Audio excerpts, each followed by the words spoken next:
Hello everyone, लेखपाल 2022 के ग्रामीण विकास की इस प्रैक्टिस सीरीज में आपका स्वागत है। सेट नंबर 11 पे चलते हैं। 10 सेट कंप्लीट हो चुके हैं और सेट नंबर 11 पे चलते। देखिए पहला क्वेश्चन क्या कह रहा है कि धारणीय कृषि का क्या अर्थ होता है। आत्मनिर्भर, विश्व व्यापार संगठन के मानकों के अंतर्गत कृषि एवं निर्यात आयात कर सकना, भूमि पर इस प्रकार का प्रयोग कि उसकी गुणवत्ता अक्षुण्ण बनी रहे, या कृषि प्रयोग हेतु उपयुक्त भूमि को प्रयोग में लाना। तो धारणीय कृषि का अर्थ होता है कि कृषि का इस प्रकार प्रयोग करना कि उसकी गुणवत्ता जो है कभी खत्म ना हो। धारणीय कृषि का मतलब होता है कि मतलब खेती का उपयोग भी होता रहे और उसकी गुणवत्ता, उसके अंदर की उर्वरता नष्ट ना हो। चलिए नेक्स्ट क्वेश्चन पे चलते हैं। क्वेश्चन कह रहा है कि रोजमर्रा में इस्तेमाल में लाए जाने वाले निम्न में से कौन सा पौधे का फल भाग है। शौफ, सदाबहार, सतावर या खस। तो इनमें सौफ जो है वो पौधे का फल भाग होता है जिसको हम अपने उपयोग में लेते हैं। ये काफी पौष्टिक तत्व होता है। इसमें सोडियम, आयरन, पोटेशियम और कैल्शियम की मात्रा पाई जाती है। ठीक है, तो इसका ऑप्शन नंबर ए सही होगा। चलिए नेक्स्ट चलते हैं। देखिएगा क्वेश्चन नंबर 3 क्या कह रहा है कि निम्नलिखित भारतीय राज्यों में से किस एक का कुल वन क्षेत्र न्यूनतम है। निम्नलिखित राज्यों में से किस एक का कुल वन क्षेत्र जो है वो न्यूनतम है। इनमें कौन है? सिक्किम, गोवा, हरियाणा या केरल। तो सिक्किम का जो कुल वन क्षेत्र है वो कैसा है? न्यूनतम है। सिक्किम राज्य का कुल न्यूनतम क्षेत्र जो है वो न्यूनतम है। चलिए नेक्स्ट चलते हैं।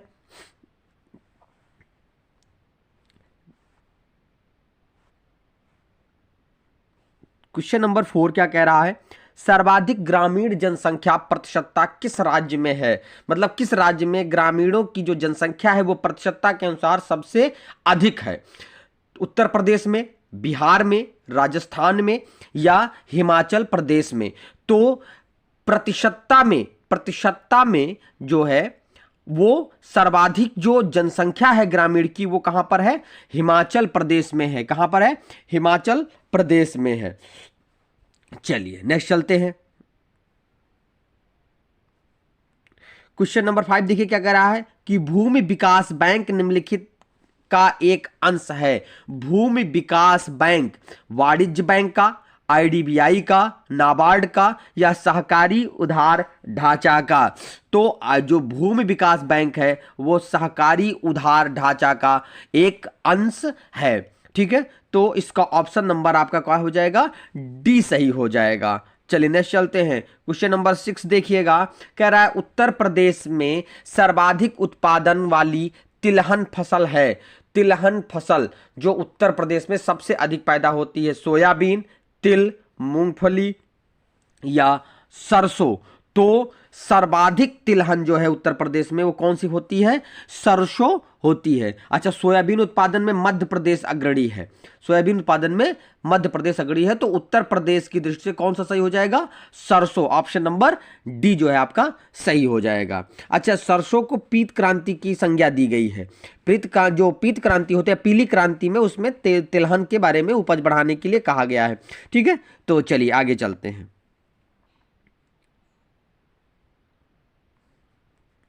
कह रहा है कृष्ण क्रांति का संबंध किस क्षेत्र से है। कृष्ण क्रांति का संबंध उर्वरक उत्पादन, झींगा उत्पादन, वैकल्पिक ऊर्जा या बागवानी से।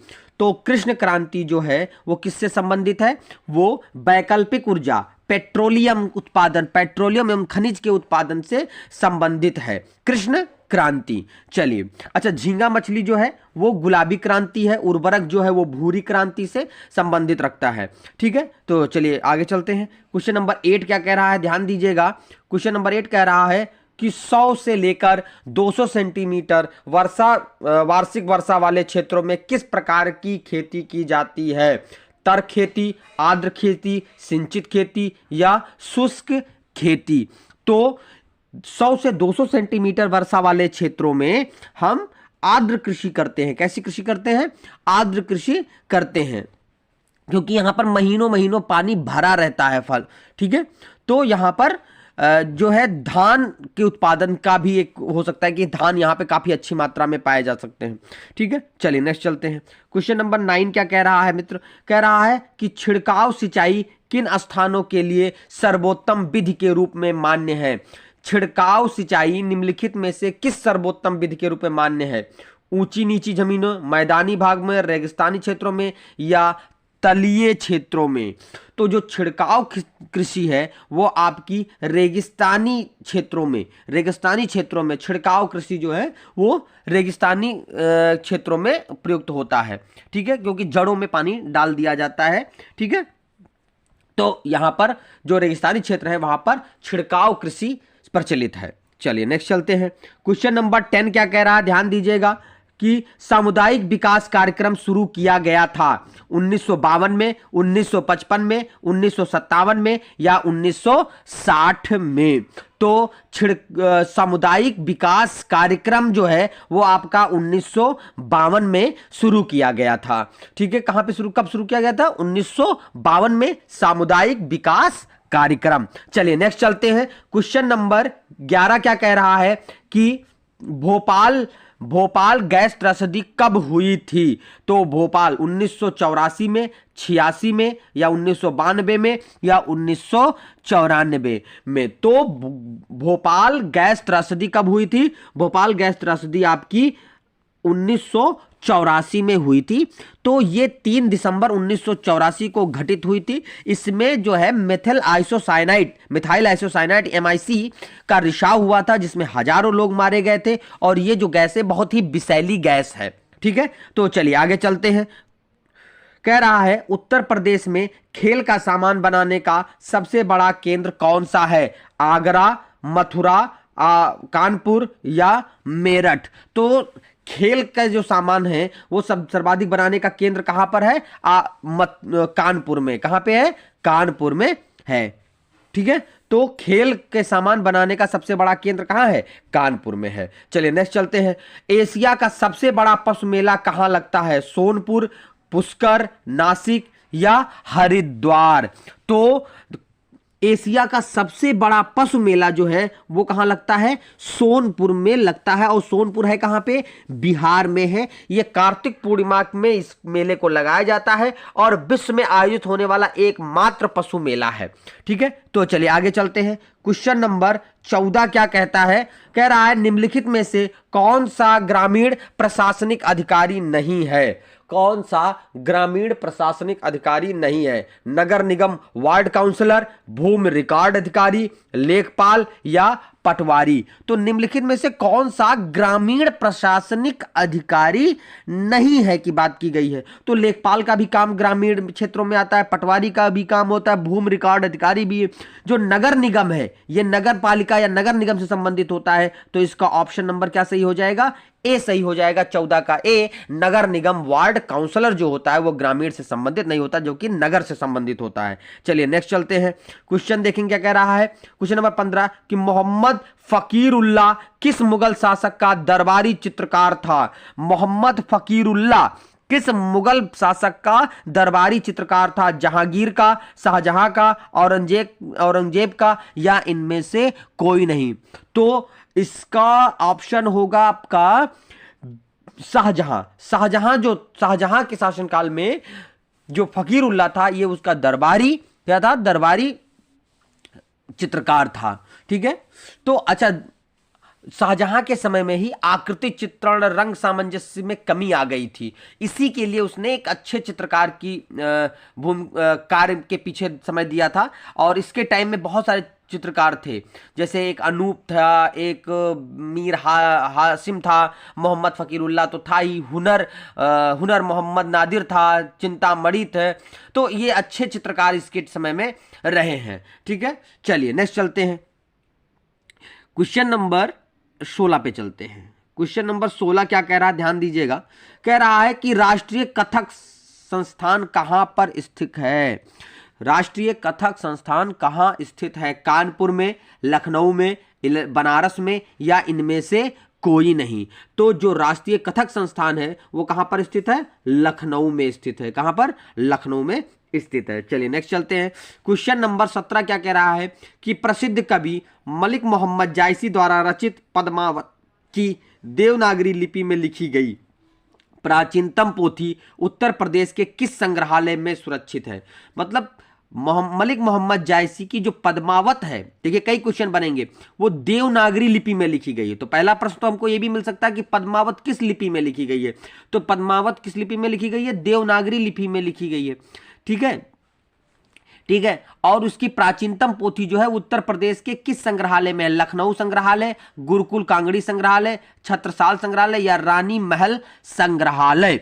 तो इसका ऑप्शन नंबर ए सही है, लखनऊ संग्रहालय में ये सुरक्षित रखी हुई है। चलिए आगे चलते हैं। चलिए क्वेश्चन नंबर 18 पर चलते हैं।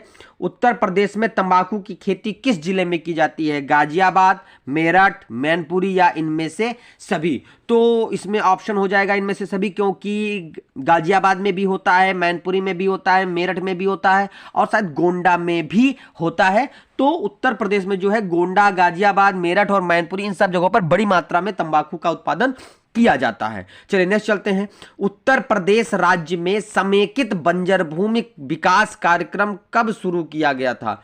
उत्तर प्रदेश राज्य में समेकित बंजर भूमि कार्यक्रम कब शुरू किया गया था? 1991-92 में, 1992 2003-4 में, या 1999 और 2000 में, या 2009 और 2010 में? तो जो समेकित ये कब शुरू किया गया था? समेकित बंजर भूमि विकास कार्यक्रम 1991-92 के समय में किया गया था। ठीक है, तो इसका ऑप्शन नंबर ए सही हो जाएगा कि समेकित बंजर भूमि विकास कार्यक्रम की शुरुआत 1991 और 92 में की गई थी। चलिए नेक्स्ट चलते हैं। क्वेश्चन नंबर 20 देख लेंगे। क्या कह रहा है कि निम्नलिखित में से त्योहार उस समूह को, त्योहारों के उस समूह को जिसमें पूर्णिमा को मनाया जाता है, जो पूर्णिमा को मनाया जाता है, होली, महाशिवरात्रि, बुद्ध जयंती या होली, रक्षाबंधन, गुरु नानक जन्म दिवस? गुरु नानक जन्म दिवस शायद पूर्णिमा को मनाया जाता है, और दिवाली ये तो अमावस्या को मनाया जाता है, महाशिवरात्रि, गुरु नानक जन्म दिवस, दीपावली, गुरु नानक दिवस और रक्षाबंधन। तो इसमें ऑप्शन नंबर बी सही हो जाएगा, क्योंकि देखिए जिसमें दिवाली अमावस्या को मनाते हैं तो ये ऑप्शन, दो ऑप्शन कट ही जाएंगे, और गुरु नानक जयंती जो है आपका पूर्णिमा को ही मनाया जाता है, महाशिवरात्रि जो है वो पूर्णिमा को नहीं मनाया जाता। तो इसलिए ऑप्शन नंबर बी सही हो जाएगा, होली, रक्षाबंधन और गुरु नानक जन्म दिवस। तो इसका ऑप्शन नंबर बी सही हो जाएगा। चलिए नेक्स्ट चलते हैं। क्वेश्चन नंबर 21 ध्यान दीजिएगा। क्या कह रहा है कि उत्तर प्रदेश निःशुल्क एवं अनिवार्य बाल विकास नियमावली कब शुरू की गई थी? उत्तर प्रदेश निःशुल्क एवं अनिवार्य बाल शिक्षा अधिकार नियमावली कब शुरू की? 2013, 2005, 2009 या 2001 में? तो 2009 में उत्तर प्रदेश निःशुल्क एवं अनिवार्य बाल शिक्षा अधिकार नियमावली को लागू किया गया था। ठीक है, अगर आपको हमारा ये कंटेंट अच्छा लग रहा है तो प्लीज इसको शेयर करें और लाइक भी जरूर करें, ताकि हम और भी वीडियो लाने में अपनी पूर्ण भूमिका निभा सकें। चलिए नेक्स्ट चलते हैं। क्वेश्चन नंबर क्या कह रहा है कि सावित्रीबाई फूले बालिका शिक्षा मद योजना का लाभ किसे मिलता है?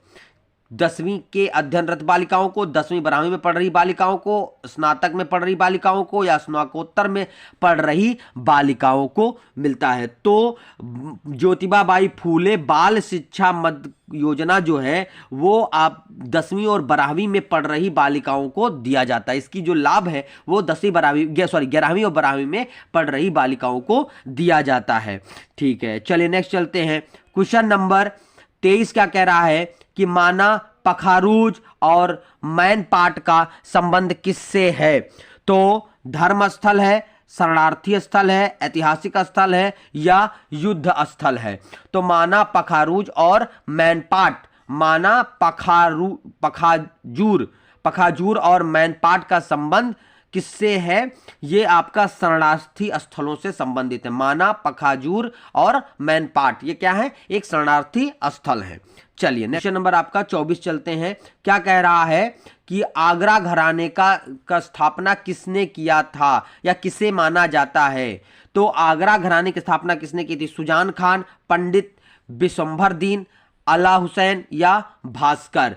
तो आपके आगरा घराने का संस्थापक सुजान खान था। कौन था? सुजान खान जो है वो आगरा घराने के संस्थापक थे। और इस घराने में बहुत सारे लोग थे, जैसे गुलाब अब्बास थे, नथन खान थे, बिलायत हुसैन खान साहब थे, और पंडित भास्कर बुआ बलखले थे, अता हुसैन खान थे, श्री वासुदेव जोशी जी थे। बहुत सारे लोग इस घराने के कलाकार रहे हैं। ठीक है, तो नेक्स्ट चलते हैं। क्या कह रहा है, लास्ट क्वेश्चन है, कह रहा है कि द्वितीय पंचवर्षीय योजना में स्थापित छत्तीसगढ़ राज्य की प्रमुख औद्योगिक नगरी कहां स्थित है। द्वितीय पंचवर्षीय योजना में स्थापित छत्तीसगढ़ राज्य की प्रमुख औद्योगिक नगरी कहां पर स्थित है। तो ये आपकी भिलाई में स्थित है। तो इसका ऑप्शन नंबर सी सही होगा, भिलाई में, क्योंकि द्वितीय पंचवर्षीय योजना को महालनोबिस मॉडल के आधार पर तैयार किया गया था और इसमें औद्योगिकरण को विशेष बल दिया गया था। और इसके अंतर्गत छत्तीसगढ़ में, भिलाई छत्तीसगढ़ में, और झारखंड के बोकारो में, उड़ीसा के राउरकेला में, और पश्चिम बंगाल के दुर्गापुर में, यहाँ पर औद्योगिक इकाइयों की स्थापना की गई थी। ठीक है, तो ये आपके 25 महत्वपूर्ण प्रश्न रहे हैं, और अब सेट इसके आते रहेंगे, और अब एग्जाम की आप तैयारी करते रहें, हम ऐसे सेट लाते रहेंगे। नए सेट के लिए प्लीज़ हमारे चैनल को सब्सक्राइब जरूर कर लें। बस आज के लिए इतना ही, फिर मिलेंगे। जय हिंद, जय भारत।